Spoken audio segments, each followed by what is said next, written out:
Hi guys, my name is Roger, and ever since I was a teenager, I've always wanted to build my own car. I started this channel to see if an average person, like me, can design and build their own mid-engine car. If you like what you see here in my videos, please click the like button and subscribe to the channel. If you know someone who you think might be interested in my videos, please share the videos with them. I'll be adding a new video every week, and with that out of the way, let's get started with this week's video. Quick little update here.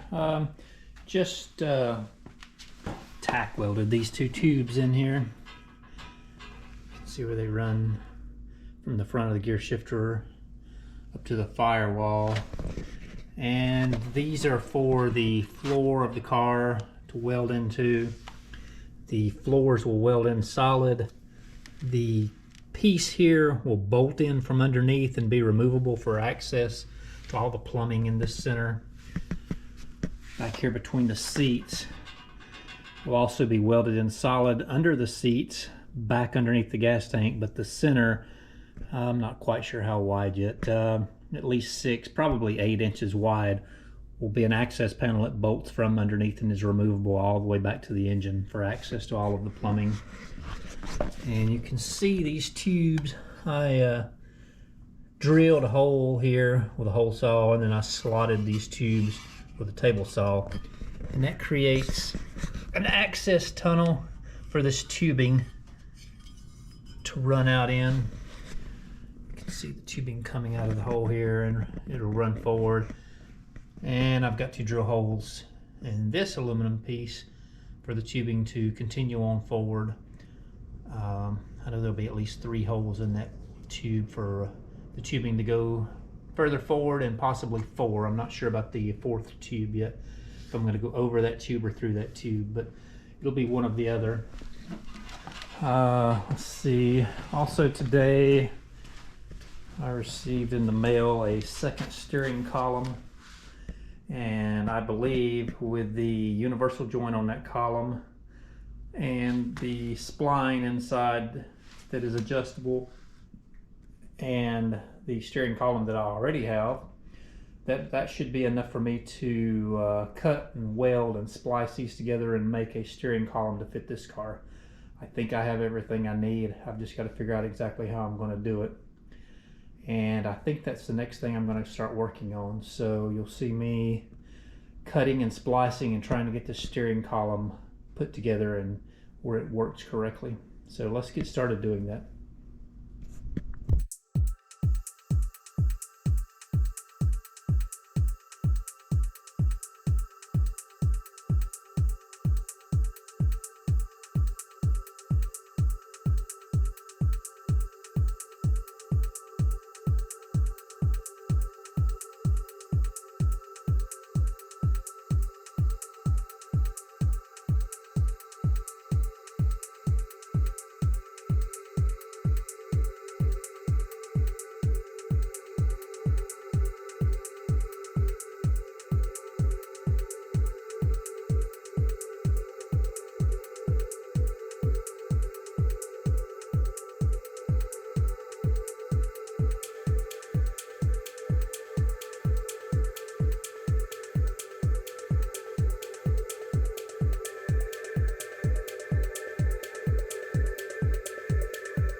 Okay, that took a lot longer than I thought it would, but it's finally done.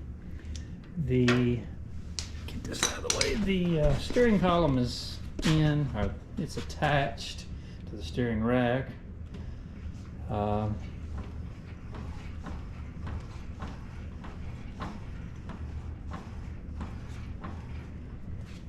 Everything aligns pretty well. It doesn't sit exactly where I thought it would. I thought it would be a little bit further to the right and leave me room for my clutch master cylinder here, but it's really crowding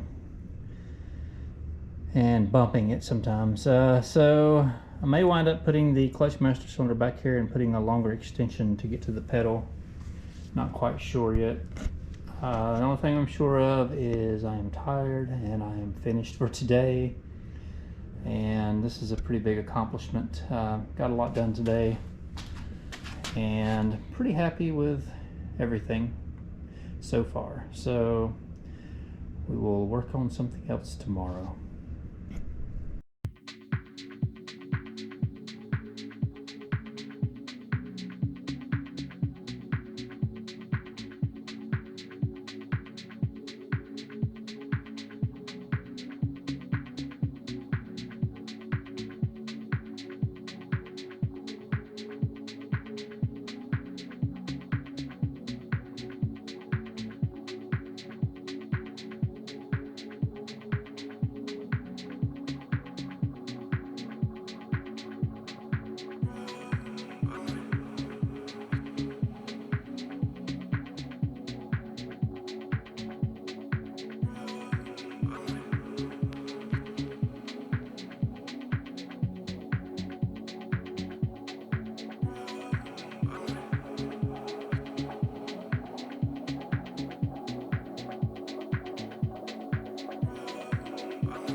Here's a quick update. I have the steering column mount welded in the car and the steering column mounted to it.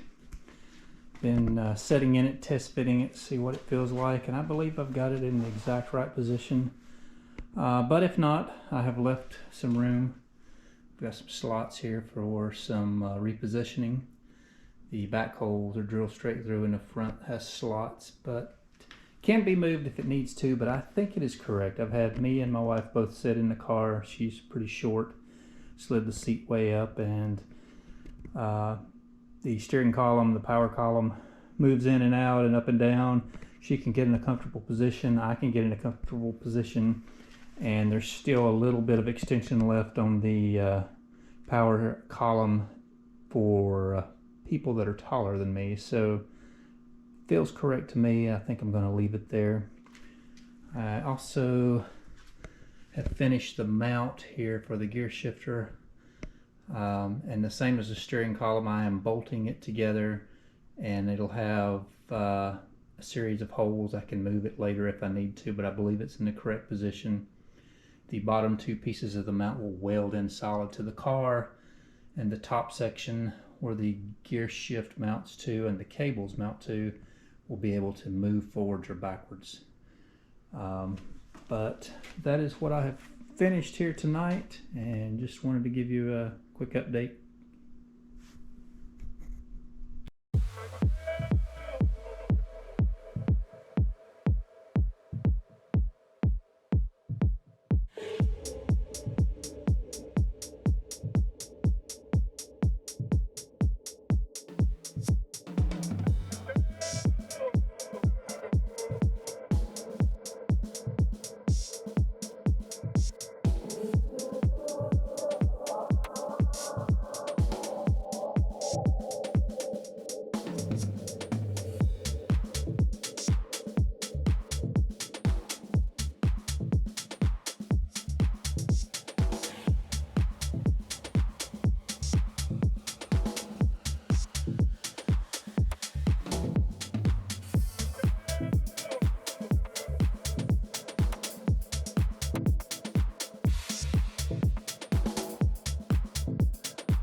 So you just saw me, I'm sure you can't tell what I'm doing, but I'm inside the car working. I've got these mounts for the steering, sorry. I've got these mounts for the gear shifter clamped in place, and I'm gonna go ahead and weld these in. And I have kept the top section separate to where it can bolt in and out. That makes it adjustable and makes it removable to access down inside of here. There's going to be a lot of plumbing, electrical lines, and various things running through here, and I need to get inside, maybe make some mounts to hold things in critical places so they don't touch. I don't want electrical lines touching water lines and things like that. I want as much space between them as possible. So I'll need some kind of mounts and clamps inside this tunnel area here to hold things in position. But let's get started welding these in.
wanted to show you guys something that most of you out there probably are aware of, but there may be one or two people that's never seen this done before. But you can actually cut aluminum on a table saw. You need a good quality blade, and I wouldn't use a new blade. I would use an old one that's somewhat dull because this will dull the blade over time. But I just cut these aluminum pieces here, and this aluminum 6061 cuts like butter. Just be sure to go slow. And I've cut aluminum up to 3/16 or 1/4 of an inch thick easy. And at work we actually cut big thick 4, 5, 6 inch thick aluminum blocks with a circular saw, or a skill saw some people call it, like this here in the floor. But just want to point that out for people that may not know you can do this. Sometimes it's really handy.